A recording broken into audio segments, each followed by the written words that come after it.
What's good, champs? It's your boy Jerry, and today's video will be on Chris Paul, CP3, the point guard, the State Farm man, whatever you guys like to call him. You know, they are the same person. But anyways, Chris Paul has been having a hell of a year for the Phoenix Suns. Got them guys second place in the West right now, and that's huge, especially all that competition this year. And it got me to thinking, like, damn, everything Chris Paul touches, it turns into gold, man. When you look at his career, all the teams he has transcended, man, just by being a floor general or pass first person, it's really amazing to me. So that's what we're gonna be doing in this video, looking all throughout his career and looking at these teams that that he just made. He basically turned the franchise around. His first team he was drafted to, we all know, man, the New Orleans Hornets, who are now called the New Orleans Pelicans. Chris Paul was drafted there in '05. They didn't really have too much. They didn't really have too much in New Orleans. They wasn't making the playoffs, and Chris Paul couldn't even get them there into 2008.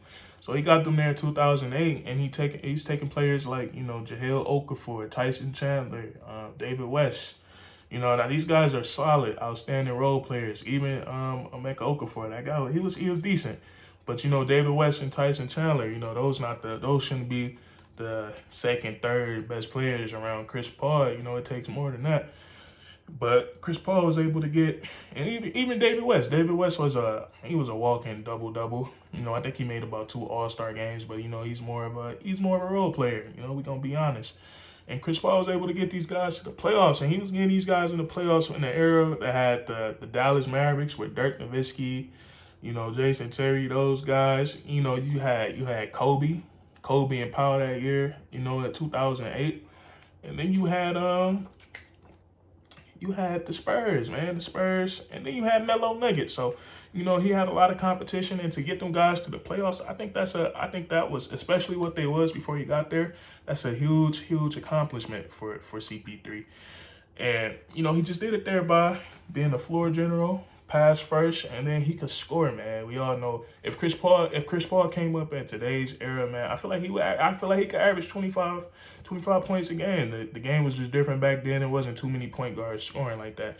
But Chris Paul was, even as a pass first point guard, he could still put that ball in the hole. So I think he did a huge thing for New Orleans, and we seen how terrible New Orleans were when Chris Paul left. I don't think they got to the playoffs ever again until they got Anthony Davis, and AD had to get drafted around 2014, and didn't get to the playoffs until 2015. So it took another transcendent talent to get them to the playoffs. So that lets you know that Chris Paul, hey, the point guard effect is real. Now, the next team Chris Paul went to was a laughing stock before he arrived there. These guys are the little brothers. They kind of still a laughing stock today, man. But these guys are the little brothers to the LA Lakers, the Los Angeles Clippers. Chris Paul arrived there in 2011. Before that, 2010, Blake Griffin was coming off his rookie year, and he was, we seen promise in Blake. He was high flying, very athletic, and was, damn near unstoppable. So Chris Paul went there. First year, playoffs, playoffs. I feel like what Chris Paul did in Lob City, he created a culture that some of the Clippers have never had, or unless you go back to the days where they had Bob McAdoo. But the Clippers, they were a laughing stock, and Chris Paul went there, created that culture. Created one of the most entertaining era of basketballs with Lob City, man. Just from a fan standpoint, and we got to be honest, watching them guys throw them oops to each other, it was magnificent, man. It's like you couldn't miss it, man. Now I'm not gonna lie, the Clippers back then were my favorite team, and Chris Paul wasn't even my favorite player. It was Blake Griffin. Used to love me some Blake, man. No, no homo. But what Chris Paul did for the Clippers, like what he did for DeAndre Jordan, he made DeAndre Jordan an All-Star. He got him to an All-Star game.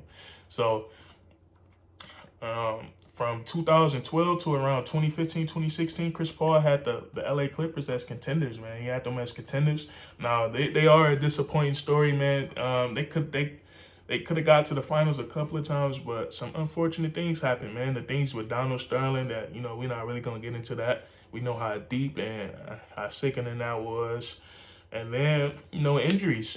Chris Paul, a couple of times he got injured himself. And then, Blake Griffin. But still, what he did in LA, I think that would, that's probably that's probably one of the best eras of basketball, man. The Lob City Clippers. So, he did his thing there, and then where he went to after that, Houston. He went to the Houston Rockets, paired up with James Harden.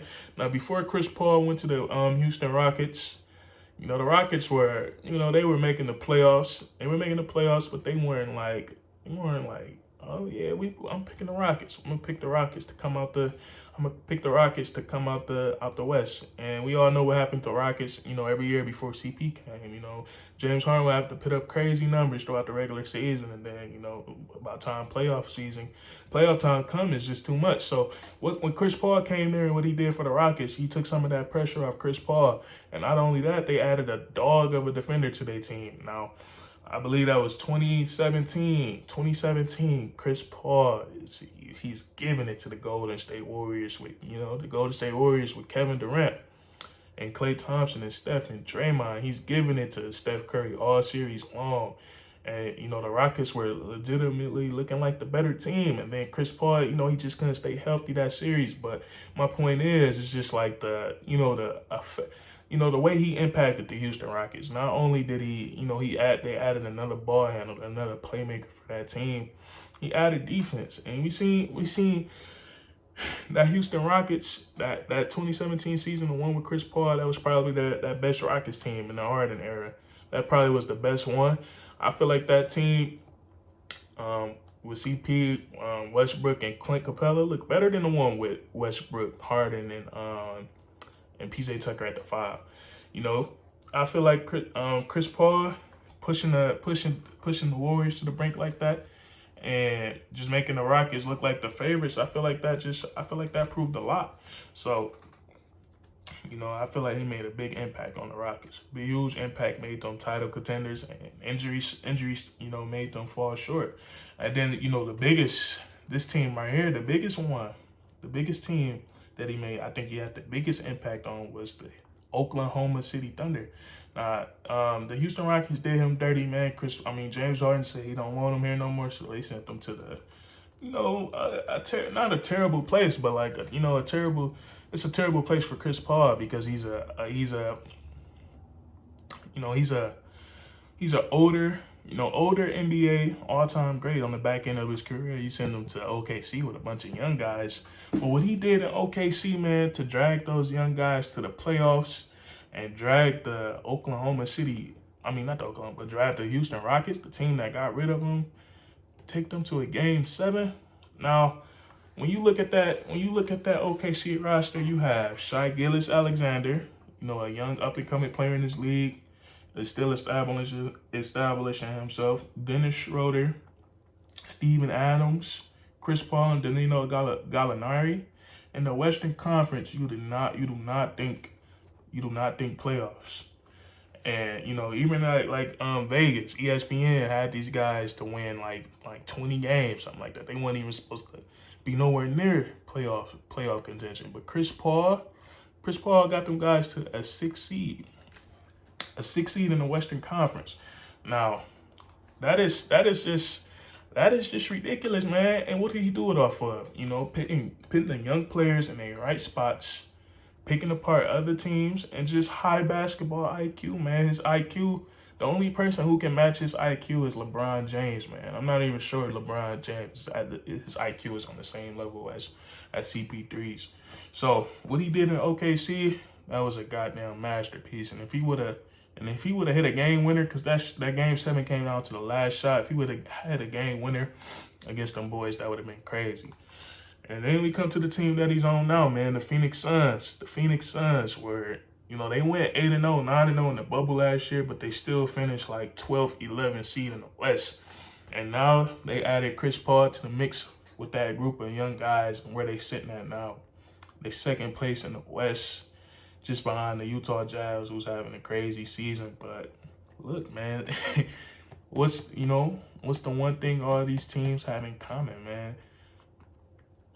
The point guard effect. Once you add CP3 into the mix, it just does wonders for your team, man.